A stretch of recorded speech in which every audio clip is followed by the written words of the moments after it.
Olá, tudo bem com você? Nós estamos meditando na Bíblia em ordem cronológica e estamos avançando, para os passos de Jesus e agora pertinho da crucificação. Se você tem gostado do conteúdo, dê o seu gosto, partilhe esse vídeo com mais pessoas e vamos pedir a direção do Todo-Poderoso. Meu Deus, que o Teu Espírito esteja aqui entre nós, abrindo o nosso entendimento, iluminando a nossa mente para que a gente possa ouvir a Tua voz através desses ensinos sagrados. Obrigado por essa oportunidade e eu peço e também agradeço por essa pessoa que está acompanhando conosco essa meditação. Em nome de Jesus. Amém. Então, Lucas 17, versículo 11. E aconteceu que, indo ele a Jerusalém, passou pelo meio de Samaria e da Galileia. E entrando numa certa aldeia, saíram-lhe ao encontro 10 homens leprosos, os quais pararam de longe. O comentário diz assim: os leprosos deveriam se isolar de todos, exceto daqueles que tivessem a mesma doença. Por essa razão, viviam afastados das cidades, mas caso um leproso se aproximasse de alguém, era obrigado a anunciar à distância que ele estava chegando, a fim de dar tempo da pessoa se afastar. Isso explica a conduta daqueles 10 homens de parar distante e clamar pelo Senhor Jesus. Então, a lepra não havia cura, como não há também. Nos dias de hoje é difícil o tratamento, mas naquele tempo ainda pior, A medicina era muito complicada, mas eles estavam ali tentando se aproximar de Jesus. No 13, e levantaram a voz dizendo: Jesus, mestre, tem misericórdia de nós. E ele, vendo-os, disse-lhe: ide e mostrai-vos aos sacerdotes. E aconteceu que, indo eles, ficaram limpos. O comentário diz assim: mostrai-vos ao sacerdote. Cada milagre feito pelo Senhor Jesus possuía uma característica diferente. Alguns doentes eram tocados, outros eram ungidos com saliva e outros ainda recebiam somente uma palavra à distância. No caso dos 10 leprosos, foi apenas uma ordem: ide e mostrai-vos aos sacerdotes. Essa era a garantia da conquista do milagre tão desejado. O Senhor deu essa instrução porque naquela época somente os sacerdotes tinham autoridade para examinar pessoas com doenças de pele e atestar a cura, como está em Levíticos 14. Além disso, somente eles podiam realizar o ritual de purificação pelo qual os curados deviam passar, a fim de serem limpos e incluídos novamente na sociedade. Então, o Senhor Jesus primeiro mostrou com isso que ele também cumpria a lei que foi dada por ele próprio aos sacerdotes na época dos Levíticos. Então, ele mandou que eles fossem para lá, mas eles ainda eram leprosos, Jesus não tocou, não fez absolutamente nada, mas simplesmente deu uma direção. 15. E um deles, vendo que estava são, voltou glorificando a Deus em alta voz e caiu aos seus pés, com o rosto em terra, dando-lhe graças, e este era samaritano. Olha, isso tudo tem várias coisas aqui que nós podemos ver. Primeiro, com certeza os outros eram judeus, por isso essa separação. Esse era samaritano, quer dizer, ele foi mais humilde em voltar do que os outros que não. Os judeus, Jesus havia vindo para os seus. E esse povo judeu era um povo extremamente orgulhoso. Simplesmente seguiram o seu caminho e não voltou. Esse era o menos esperado dele e foi o que voltou. Na parábola do bom samaritano, a mesma coisa. Quem parou para socorrer um judeu foi um samaritano. Quer dizer, um povo tão desprezado, um povo tão humilhado, deixado de parte, era um povo que tinha um bom coração. Da onde menos se esperava era da onde se tirava o melhor. E nós podemos entender também de outra forma, que esse povo, Deus enviou seu próprio filho primeiramente para os judeus, mas eles o rejeitaram. Mas olha quem aceitou, um samaritano que era rejeitado pelos outros. Mas também podemos entender da seguinte forma: a lepra ela é comparada, por exemplo, ao pecado. Então, O pecado deles estava entre eles, mas apenas um, que foi buscar a cura e indo na direção, então, para cumprir a ordem de Jesus, volta para agradecer. Quer dizer, olha a diferença, né? Das pessoas que vêm à igreja, quantas que ficam realmente e se entregam ao Senhor Jesus. Aí ele diz no 17, respondendo Jesus disse, não foram 10 os limpos? E onde estão os 9? Não houve quem voltasse para dar glória a Deus, senão este estrangeiro? O comentário diz, onde estão os 9? Os 10 homens curados, somente um demonstrou gratidão e humildade para voltar e agradecer. Foi justamente um samaritano, ou seja, um estrangeiro desprezado pelos judeus que reconheceu o bem recebido. Embora o Salvador soubesse que aqueles 9 seriam ingratos, os abençoou, porque a sua natureza é bondosa. Da mesma forma que aqueles leprosos existem, muitas pessoas hoje que após receberem o que tanto desejam, voltam as costas a Deus porque não querem renunciar à vida de pecado. E com isso nós vemos a vida sem compromisso, né? Aqueles 9 não tiveram compromisso nenhum com Jesus, tiveram fé e voltaram curados. Mas, no entanto, esse aqui, o único, voltou. Quer dizer, ele teve fé para ser curado, mas também ele teve fé para se entregar. No 20, interrogado pelos fariseus sobre quando havia de vir o reino de Deus, respondeu-lhe e disse, o reino de Deus não vem com aparência exterior. Nem dirão, ei-lo aqui ou ei-lo ali, porque eis que o reino de Deus está dentro de vós. O comentário diz assim, o reino de Deus, as perguntas dos fariseus ao Senhor Jesus mostravam o quanto eles esperavam por um reino messiânico cheio de esplendor e glória visível. Eles aguardavam por um reinado terreno semelhante a muitos da época que eram conhecidos pela ostentação dos seus monarcas e pela forma como dominavam os povos. Porém, o reino instaurado pelo Messias, por ser espiritual, seria estabelecido no lugar mais importante para o Altíssimo, na alma do ser humano. Assim, quando permitimos que o Rei Jesus, na pessoa do Espírito Santo, entre em nossa vida, ele passa a reinar dentro de nós por meio da sua palavra e da sua justiça.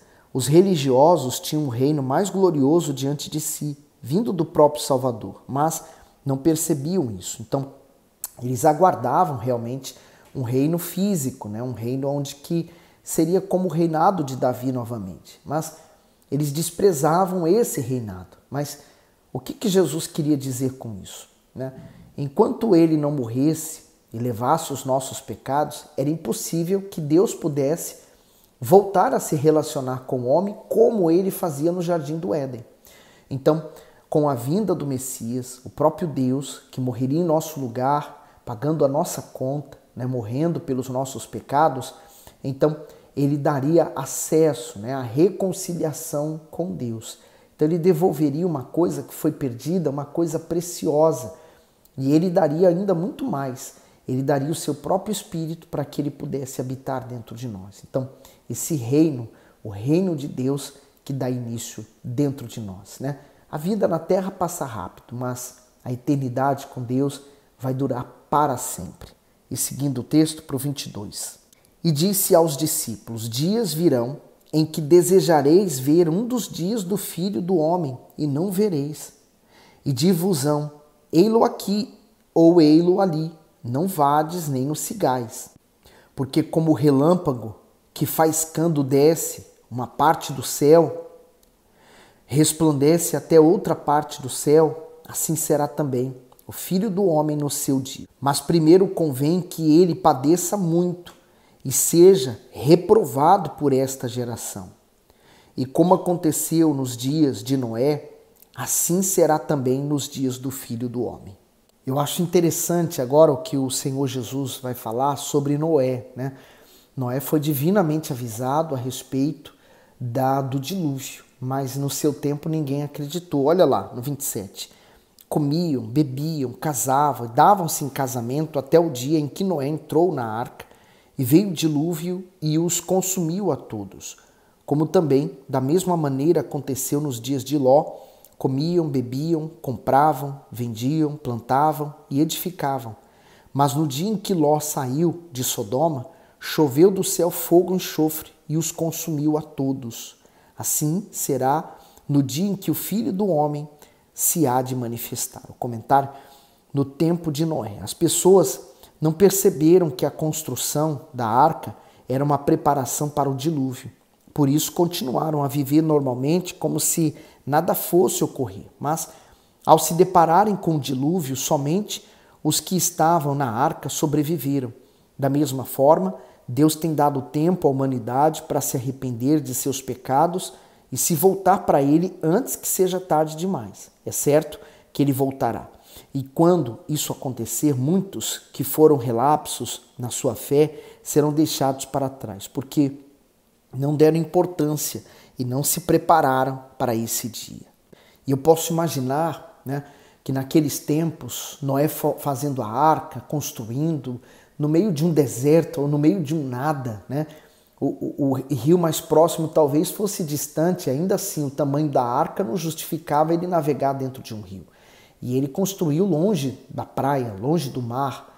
Então, eu imagino que as pessoas zombavam muito dele. Como diz aqui, né? O próprio Senhor Jesus testificando sobre aquele dia. E isso que me dá mais força e ânimo para entender o que aconteceu naqueles tempos de Noé, né? Porque o próprio Senhor Jesus dá testemunho aqui dele. Então, eu fico imaginando as pessoas zombando dele, dizendo que ele estava errado, que nada iria acontecer, que não haveria chuva. Imagine se existisse o sistema meteorológico dos dias de hoje, né? Poderiam dizer, olha, aquele homem velho, louco, está dizendo que vai chover, mas os nossos sistemas dizem que não. E assim aos dias de hoje, as pessoas vivem como se Jesus nunca fosse voltar à Terra. Ou como se a vida fosse apenas aqui, temos que curtir todo e cada instante da nossa vida, porque ela vai acabar e vai acabar rápido. Quer dizer, a pessoa não se importa com a vida eterna. Deus não criaria uma vida para acabar rápido. Ele criou a vida eterna. Há algo dentro de nós que se chama alma e ela é eterna. E aonde ela vai passar a eternidade? Então, essa questão de Noé, ela diz muito ao respeito dos dias de hoje e como as pessoas estão vivendo também, né? Desprezam o que é de mais precioso. Elas colocam várias coisas como prioridade, menos a Deus. Agora imagine, quando Noé entrou para a arca, quem fechou a porta da arca foi o próprio Deus, não foi Noé.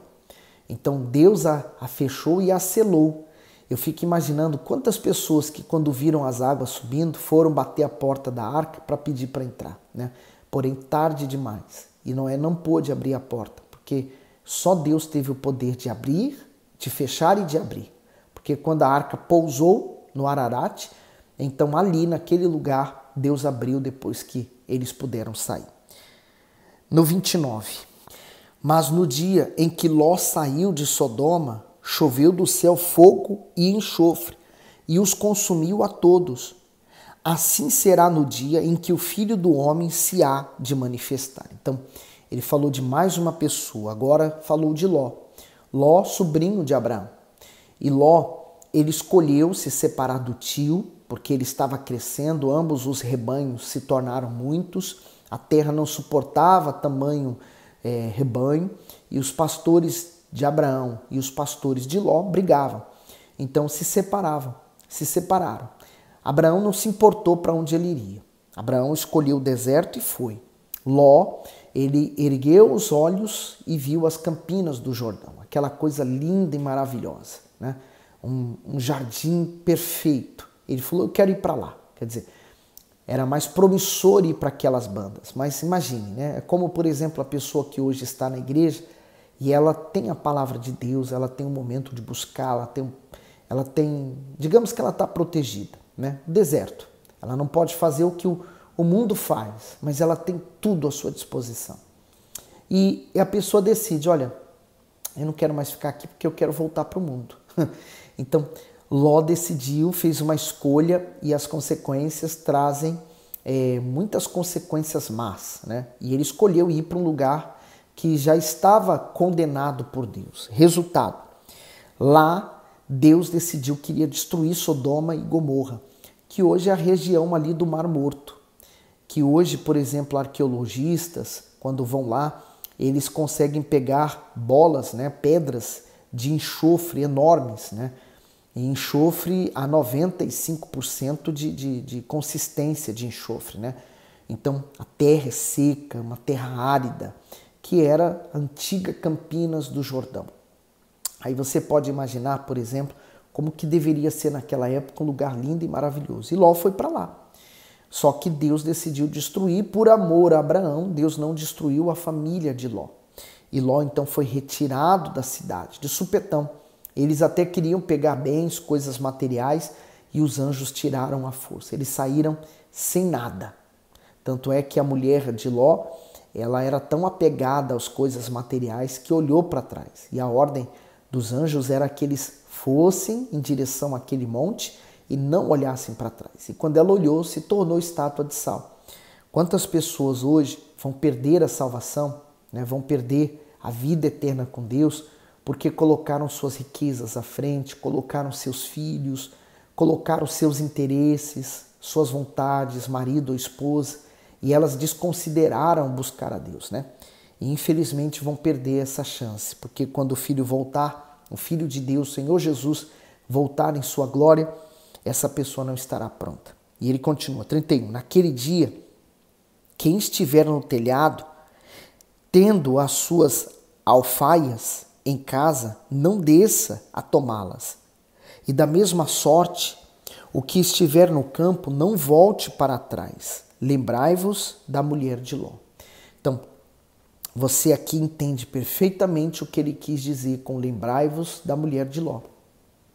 Porque ao olhar para trás, é como se ela quisesse voltar para buscar as suas riquezas, suas joias, sua maquilhagem. Ela estava em busca dos seus próprios interesses. Quer dizer, ela decidiu, ela escolheu olhar para trás, né? Que amarga escolha ela fez, e por isso que o Senhor Jesus fala aqui, e essa passagem aqui me faz ter muito temor a Deus. Lembrai-vos da mulher de Ló. Lembrai-vos do que ela fez e como ela se tornou, qual foi o fim dela. Então, a sua escolha pode ser como a dela. Por isso que você não pode confiar no seu coração. Olhe para a palavra de Deus. Ela tem o poder de mostrar se as suas escolhas estão de acordo com a vontade de Deus ou de acordo com a sua vontade. 33. Qualquer que procurar salvar a sua vida, perdê-la-á. E qualquer que a perder, salvá-la-á. Digo-vos que naquela noite estarão dois numa cama. Um será tomado e outro será deixado. Eu sempre achei interessante, mas o que ele quer exemplificar? Imagine o marido e a mulher. A mulher fiel a Deus, comprometida com Deus, e ela então ali, naquela fé, devota ao Senhor Jesus, entregue a Ele, e o marido incrédulo. Quando o Senhor Jesus voltar, se o marido não se converter, então a mulher é levada e ele fica, né? Triste realidade. 34. Digo-vos que naquela noite estarão dois numa cama, um será tomado, o outro será deixado. Duas estarão juntas, moendo, uma será tomada e outra será deixada. Dois estarão no campo, um será tomado e o outro será deixado. E respondendo, disse-lhe, onde, Senhor?